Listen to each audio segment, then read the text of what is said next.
see attitude에 대해서 사도행전 16장 25절 34절을 본문을 가지고 말씀을 나누겠습니다.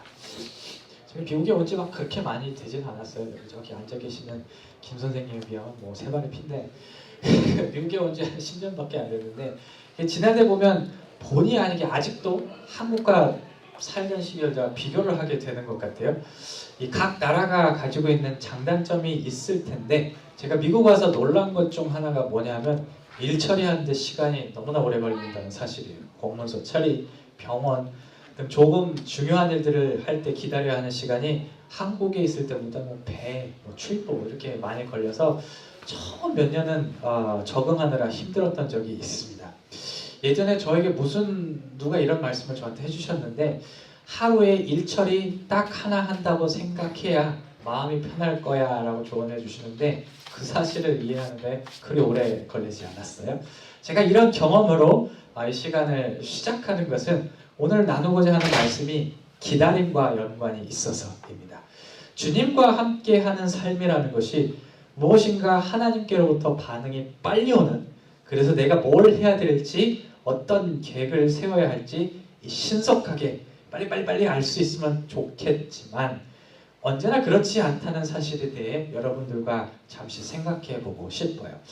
성서에 나타나는 몇 가지 중요한 사건들만 봐도 이 기다림이라는 것과 하나님과 함께하는 삶에서 하나님과 하는 삶이 항상 이렇게 같이 가는 거라는 것을 우리가 금세 알 수 있어요. 예를 들어 이스라엘 백성이 약속의 땅인 가나안 땅에 들어가서 40년의 기간을 광야에서 보내야 했고 아브라함에게 해주셨던 자손이 티끌과 같이 많아지리라는 약속 또한 수십 년 혹은 수백 년까지 걸렸고 또 다윗의 자손에서 메시아가 나오시라라는 그런 약속은 다윗 때부터 예수님까지 거의 1000년의 세월이 걸려야 그 약속이 이루어졌습니다. 물론 하나님께서 바로바로 응답을 주셔서 빨리 모든 사건이 진행될 듯 있지만 이 기다림은 이스라엘의 역사 가운데 그리고 초기 기독교인의 삶의 한 부분으로 언제나 자리하고 있음을 우리는 성서를 통해서 알 수가 있습니다. 우리가 신앙에 있어서 기다림 하면 일반적으로 짝을 지어서 생각하는 개념이 아마 인내일 거예요. patience. 그러니까 인내는 뭔가 이렇게 어려움을 막 견디고 막 기다리는 그런 인내인데 제가 오늘 말씀드리고자 하는 기다림은 인내랑은 조금은 거리가 있어요. 영어로 얘기하면 제가 제목에도 얘기했지만 조금 더 이해가 빠르겠지만 wait and see. 그러니까 기다리고 지켜보는 것에 대해서 말씀을 드리고자 합니다. 특별히 우리에게 주어지는 하나님의 응답들 혹은 하나님의 사인이라고 생각하는 것들을 마주하게 되면서 이 wait and see의 자세가 그 응답들의 의미를 올바르게 이해하는 데 필수적이라는 사실에 대해서 생각해 보고자 해요. 쉽게 말해서 이렇게 상황을 보니까 하나님이 이렇게 해주신 것 같아, 저렇게 해주신 것 같아, 그러니까 이렇게 행동하면 되겠네 하고 재빨리 넘어가는 것이 아니라 일단 하나님께서 무엇인가 보여준 단계에서 멈추고 지켜보는 작업이 필요하다는 사실에 대해서 생각해 보고자 해요. 이를 위해서 사도행전의 한 본문을 선정했습니다. 여러분들 사도행전 읽고 계세요? 대답이 작습니다. 제가 이번 달에 사도행전 읽기로 했잖아요. 아마 제 기억에 말하면 한 21장쯤 읽어야 될 거예요. 오늘이 21, 22장.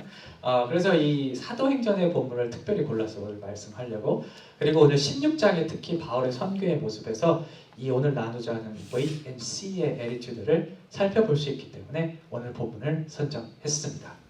그래서 사도행전을 이렇게 쭉 살펴보면 많은 얘기가 나와요. 기독교의 시작이라고 할 수 있는 그런 것들이 이렇게 사도행전에 쭉 적혀져 있는데 이 사도행전의 후반부, second half는 바울 선생님이 어떻게 예수님을 유대인뿐만 아니라 non-Jewish, 젠타일이라고 하고 유대인이 아닌 사람들, 이방인이라고 그렇게 얘기하죠. 이 사람들에게 전파했는지에 대해서 집중을 하고 있어요. 특별히 사도행전에서 강조하고 있는 한 가지 사안은 바울이 자신에게 하나님이 맡기신 선교사로서의 역할을 상당히 잘 수행했다고 이렇게 기록을 하고 있어요.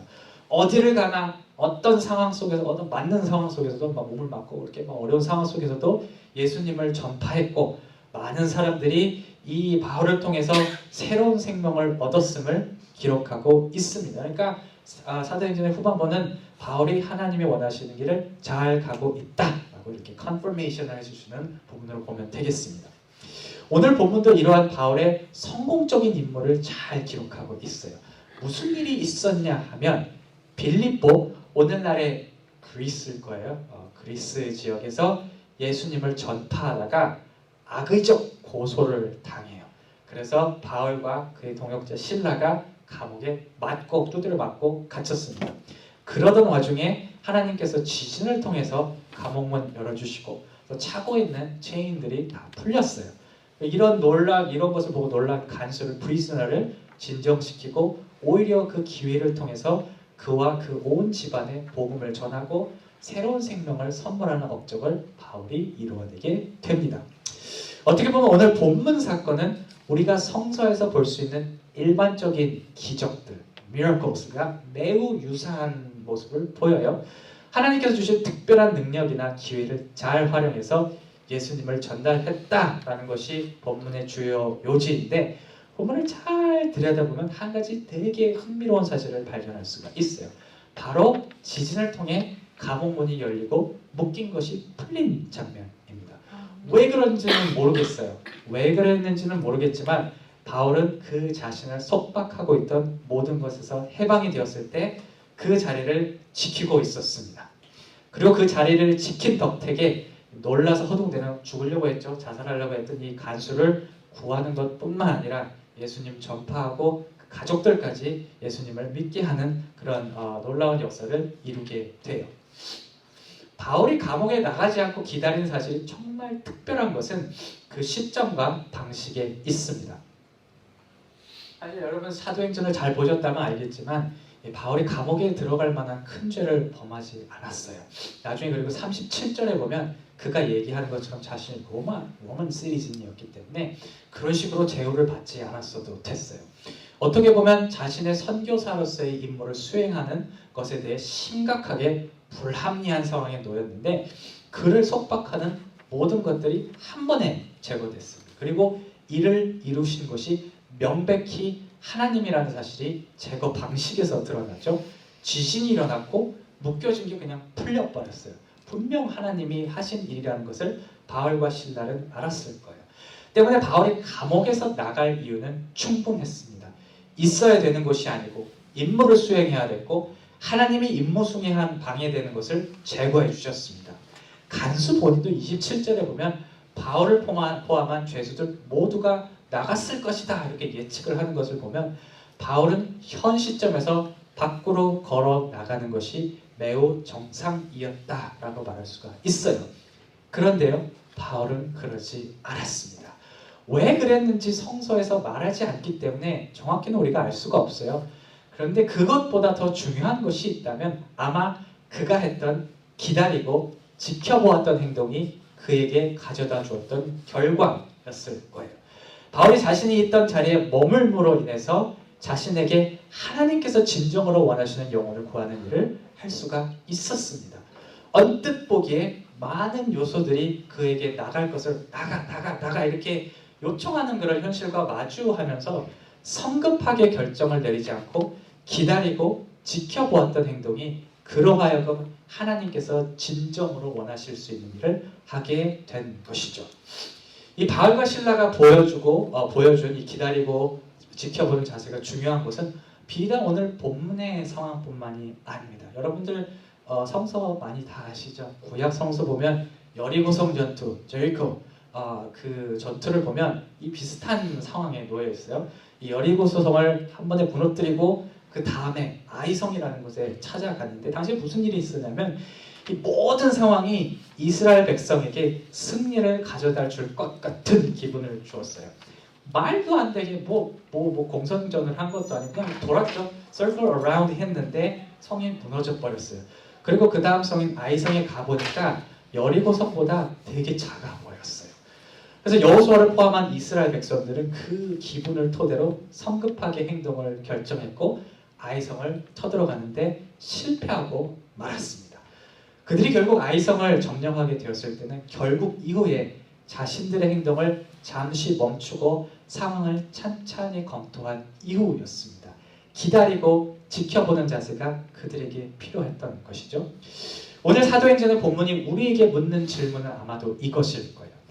내가 하나님께서 열어주시는 상황을 마주했을 때, 혹은 내가 하나님께서 허락해 주시지 않는 상황을 마주했을 때 너무 성급하게 상황 판단하고 행동하려 했던 것이 아닌가. 들뜬다라는 표현이 있죠. 하나님께서 지금까지 내 상황을 잘 이끌어 주시는 것 같을 때 우리가 들뜬 나머지 마치 하나님께서 내가 원하시는 것들을 다 들어주시는 것처럼 결정하고 행동할 때가 있습니다.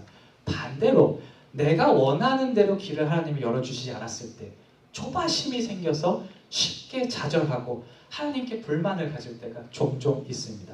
저 또한 그런 현상에서 예외가 아니에요.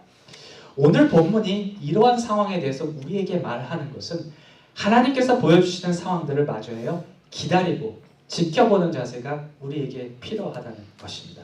마치 바울이 감옥이 열리는 하나님의 기적을 보고도 그 자리에서 상황이 어떻게 진행되어야 되는지 지켜봤던 것처럼 우리 또한 하나님의 인도하심이 어떤 식으로 진행될지 충분히 기다리고 지켜볼 때야 비로소 하나님께서 원하시는 길로 갈 수가 있는 것입니다.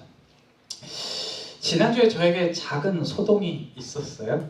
뭐 아시는 분들은 아시겠지만 저 작은 애가 꼬맹이가 이제 의자에서 예배 시작 전에 뛰어내리다가 팔걸이에 다리를 걸렸고 머리를 땅에다 꽝 이렇게 부딪혔어요. 바닥에 칼펫이었는데도 이제 많이 아팠는지 막 울면서 교회에서 계속 내내 예배 내내 엄마 찾더라고요. 뭐 이렇게 나중에 이렇게 저기 throw up도 하고. 이 주일 아침에 이 예배를 준비할 때 이런 생각이 생겼는데 저희가 두 가지 생각이 들었어요. 하나는 부모로서의 걱정이고 하나는 하나님에 대한 불편한 마음이었어요. 아이가 아프니까 이제 부모로서 신경 쓰이는 것은 당연한 것이고 왜 하나님께 그런 마음이 들었냐면 내가 지금 목사로서 가장 중요한 일을 해야 되는 시점에서 왜 이러한 상황에 놓이셨는가 하는 마음이 크게 제게 들었어요. 워낙 신경 쓸 일도 근데 많으니까 제 머릿속에 막 그런 생각 저런 생각 이렇게 뒤집박스 섞이면서 그렇게 일과를 마쳤어요. 그리고 이제 교회 다 끝나고 다 정리해서 보내드리고 아이를 urgent care에 이제 데려갔는데 감사하게도 멀쩡하답니다. 실제로 그 다음날 나가서 자전거 타고 하루 종일 놀았어요. 뭐 언제 그랬나는 듯이. 그래서 말씀을 준비하면서 뭐 제가 월요일, 화요일, 수요일은 거의 다 이렇게 교회 준비를 했었는데 이 지난주에 있었던 일을 쭉 상기하는데 이런 생각이 들더라고요. 소동이 막 진행되는 당시에는 하나님께서 날 괴롭히시려 하시는가? 아니면 내가 하는 일에 무관심하신가? 라는 생각이 있었는데 시간이 지나고 보니까 그게 아닌 것 같더라고요. 그보다는 이 과정을 통해서 우리 교회가 따뜻한 사랑이 있는 교회라는 것을 알게 됐고 제가 되게 큰 위로를 받았어요. 무슨 일이 있었냐면 아이가 누워서 보채는 애는 저기 있었고 저기 있었는데 여러분들이 와서 아이한테 괜찮냐고 그러고 기도도 해주시고 심지어는 전화로 저한테 이렇게 팔로우업 콜도 이렇게 해주시더라고요. 위로가 참 많이 됐습니다. 여러분들도 경험하셨겠지만 사실 어떤 조직의 리더 역할을 맡게 되었을 때 힘들다고 여기는 것 중에 하나가 고독감이에요. 그러니까 뭐 조직이 있으면 구성원들은 같이 워킹 투게더를 하긴 하지만 어느 순간에 중요한 결정을 해야 될 때, 어느 순간에 조직에 책임을 묻게 될 때 결국 그 리더 혼자 하는 경우가 종종 많이 있거든요. 저 또한 때때로 이런 고독감이 몰려올 때가 있고 그로 인해서 마음이 팍팍해질 때가 있었는데 그 지난주에 소동 가운데 느꼈던 성도님들의 사랑을 통해서 야, 이거 내가 혼자가 아니구나 하는 어떤 하나님께서 보여주시는 위로를 제 마음속에 깊이 느낄 수가 있었습니다. 바울의 상황을 통해서 말씀을 나눈 것처럼 기다리고 지켜보았을 때 이 소동 당시에는 몰랐던 아마 하나님께서 진짜로 알게 하고 싶었던 것들이 제 눈에 하나씩 이렇게 들어오게 되었어요. 말씀을 마무리할게요. 이 바울과 실라가 기다림과 지켜봄을 통해서 하나님께서 원하시는 임무를 수행할 수 있었던 것은 아마 우연이 아니었을 거예요. 어떻게 보면 하나님께서 그렇게 원하신다는 것을 어렴풋이 인식할 수 있었다고 추측을 할 수가 있을 것인데 그 이유는 이 모든 사건이 25절에서 볼 수 있는 것처럼 그들이 기도하고 찬양하는 와중에 벌어졌기 때문입니다. 그러니까 하나님과 이 둘이 늘상 붙어있는 가운데 자기도 모르게 이러한 태도가 몸에 배는 게 아닌가 그런 생각을 해봐요. 아마 저를 포함한 여기 모든 분들이 정말 많은 것들을 주님께 구할 거라 생각을 오늘 기도도 많이 했죠. 그 구하는 것에 그렇다면 오늘 나눈 이 기다리며 지켜보는 자세를 더하는 것은 어떨지요. 이러한 자세를 가질 때 우리에게 주어지는 상황이 좋은 일이든 어려운 일이든지 간에 고요하고 잠잠하게 그리고 지혜롭게 하나님께서 원하신 길에 서 있을 수 있음을 믿는 저와 여러분들이 되시기를 주님의 이름으로 축원합니다.